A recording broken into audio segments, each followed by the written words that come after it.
that although a universal basic income isn't a silver bullet to poverty by any stretch, it will go a long way in alleviating poverty for a significant number of people. So what we hope that a fixed payment every month for people that they know that they'll get every month, for example, will be a foundation upon which they can build from. So, for example, throughout the coronavirus crisis, what we've seen is 3 million people, for example, who are self-employed that have received no support from the government.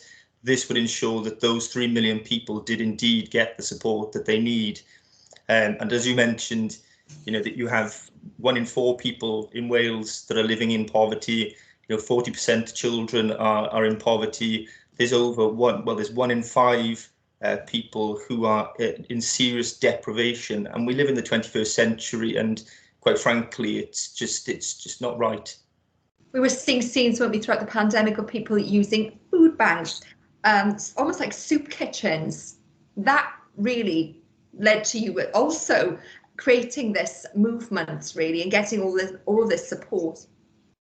Yeah, absolutely. I mean, you look at since austerity, for example, kicked in 2010, the number of people that are going to food banks has gone through the roof.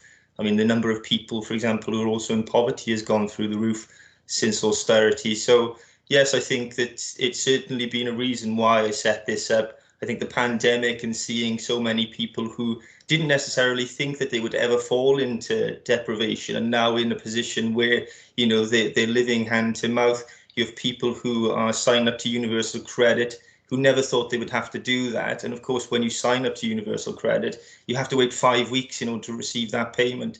Now, I know for a fact that I couldn't wait 5 weeks for somebody to give me any money when I have bills and all of my other responsibilities that I need that money to pay for. So it's certainly a motivating factor. But it's been an idea I've been interested in for the best part of a decade now. So and I feel the time is right. We look at, for example, the last national crisis that this country faced, which is the Second World War. We had the NHS was founded, and the parallels are very similar now, aren't they? And I think that at the end of this national crisis, this could be our generation's NHS, a universal basic income, and we could look back in 10, 20 years with in the same way that we look at the NHS. And so, yes, I think that this is absolutely something that has to be part of a new deal for society going forward. Has this been trialled anywhere else? Have there been any pilots?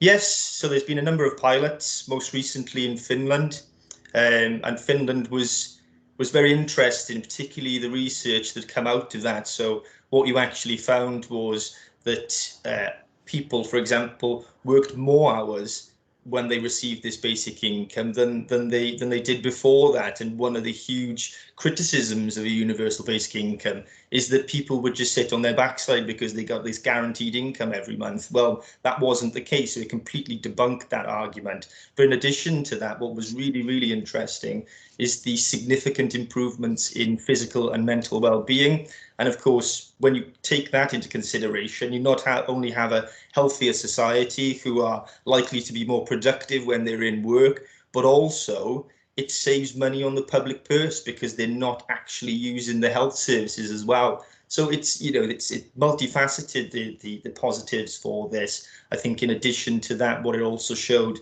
with the Finland trial is that there was a much higher percentage of people who trusted government because they felt like they had some sort of stake in society by receiving this from the Finnish government.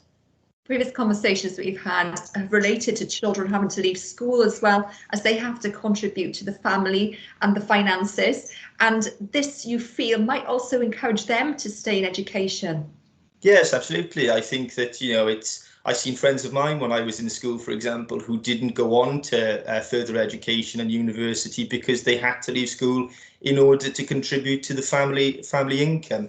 What we think this would do is it would encourage more people to stay in school and take their A-levels and thereafter go into university. So it's certainly something that I feel that would have a huge impact on educational attainment. The pandemic has had a huge impact across all areas of our working life, but on the high street, we've seen a number of big brands leaving. and people losing their jobs. Do you think this could encourage entrepreneurism, get more people to set up their own businesses, working from home? Yes, absolutely. I think that, a huge thing with people when they decide to set up a business is that there's always this thing in the back of your mind that this is a massive gamble, and what if it doesn't work, and I pump all of my savings into this, and it isn't a success, and then what do I do after that? I think with a universal basic income, knowing that you have that safety net to fall back on, it will allow people to make that leap of faith. And what that will do, if you're creating this entrepreneurialism in local communities, then it will reinvigorate the economies in those local communities as well, particularly places in South Wales that have been left destitute after deindustrialisation. It would really pump and re-energise those local communities. I'm interested to know the kind of support you've had. You've had a number of AMs. In the beginning, I saw 20 AMs on the clock, and now how many Senedd members have you got? And have you got MPs on board?